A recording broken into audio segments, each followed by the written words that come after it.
Masih rendahnya vaksinasi ini lantaran kendala sasaran seperti di daerah pesisir atau terpencil, mengingat 40% vaksinasi lebih banyak dari penduduk yang berada di wilayah kabupaten.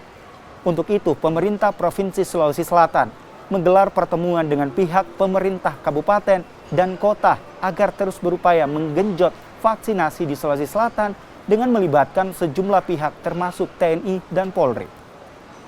Vaksinasi massal itu kerjasama dengan pemerintah provinsi dan kota Madia selama 15 hari dengan target harian 1.000 per hari. Iya, selama 15 hari. Diharapkan selama 15 hari 15.000. Ya. Kemudian capaian vaksinasi untuk per hari ini kan sudah 41% ya dari target dari sasaran di sasaran. Jadi tapi masih ada sekitar 14